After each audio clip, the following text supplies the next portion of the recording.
Hi, it's Ted Lee with Neighborhood Realty Solutions. And in this video, I'm going to review a document we call the release and termination of contract. Now, this is the contract that we use where Corey Taylor LC, the contract buyer, is releasing his contract or equitable interest to buy the property from the seller owner of record as a result of an affidavit submitted by a servicer or Fannie Mae or Freddie Mac or some sort of approval letter that would have a stipulation in it prohibiting Corey Taylor from immediately or quickly reselling the property. So when that happens, then we're going to fill this out, and this is where Corey Taylor and this new buyer are going to put their names at the top.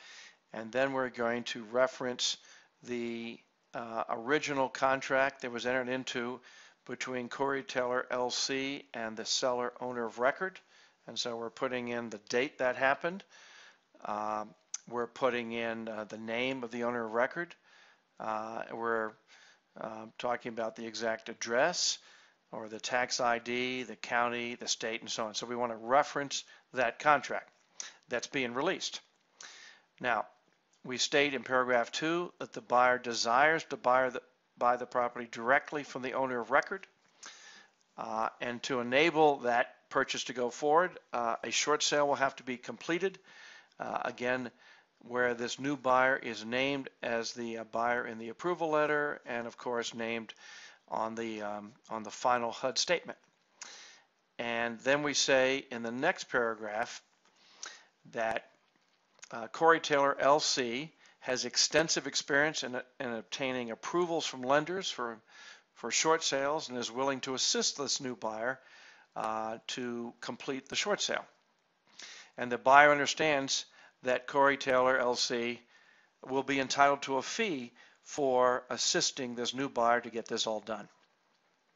And of course, will be entitled to a fee for foregoing his right to actually buy the property, or if you will, giving up his equitable interest in the property. So it says here in paragraph 3, the buyer's opportunity to purchase the property via short sale would not be feasible without the assistance of Corey Taylor LC. All right, so we come down here in paragraph 4, and it says that both Corey Taylor LC and the buyer hereby acknowledge and understand that this contract shall only be effective if the lien holders or the parties that are actually approving the short sale and releasing their security interests actually agree or provide a written approval letter for this new third party to buy the property from the seller owner of record.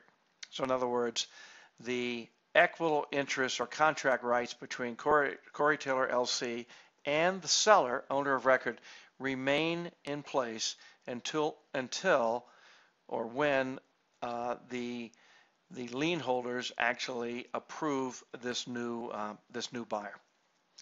Now, paragraph 5 says, in conjunction with the issuance of a new written approval letter in favor or naming the buyer, Corey Taylor has agreed to forego his right to purchase and sell his equitable interest previously granted by the owner of record or the seller to this new party. Now, so let's come down here on the next page, and we have a place here that says, therefore, for in consideration of the promises and the mutual obligations of the parties hereto, this new buyer now agrees to pay Corey Taylor LC a specified amount. And I've been given this example all the time that Corey Taylor was approved to buy at $200,000, and this new party wants to buy for $210,000. So on this line, $10,000 would be specified. And the rest of this document basically talks about the termination of the contract dated between Corey Taylor LC and the owner and seller of record. Upon the mutual execution of the recent termination of contract, subsequent written short sale approval from all lenders and lien holders, then Corey Taylor now agrees to release his contract with the owner of record. Corey Taylor also does hereby conditionally agree that its right to purchase the property shall be subordinate to the buyer's new offer to purchase the property. So all that's really meaning is that if the buyer falls out or drops out or doesn't want to buy, then Corey Taylor is still has a valid contract to buy and still has an equal interest to buy the property. It's not like he releases his interest and then this other buyer releases interest and it just stays in limbo. So either this new buyer is successful or Corey Taylor stays in position to buy the property or possibly find another higher offer party that will come along and buy the property. All right, now this contract is actually signed between the manager of Corey Taylor LC and this new buyer. This last page is really used if we need to notarize something in a certain state or reference something down here, but it's essentially a two-page, easy to understand document. It's not actually part of the final single non-flip transaction. That means it's not actually part of the A to C transaction.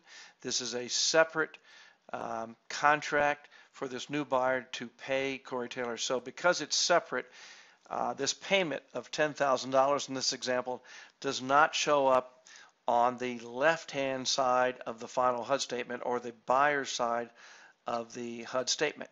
Remember, on the right-hand side of the statement, that's the seller's side.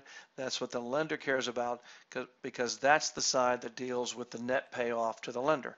Everything happening on the left-hand side or the buyer's side is all about the buyer's cost to buy the property at the final approved price agreed to by the lender. All right, that's about it for this contract. We take care of this. I just wanted you to be aware of it. The only time it ever comes into, where we're actually involved in this is when we need to communicate with your help to the new buyer's agent, explain what's going on, that Corey Taylor is going to allow this new buyer to buy at the price that buyer wants to buy the property for, but we're going to do it this way.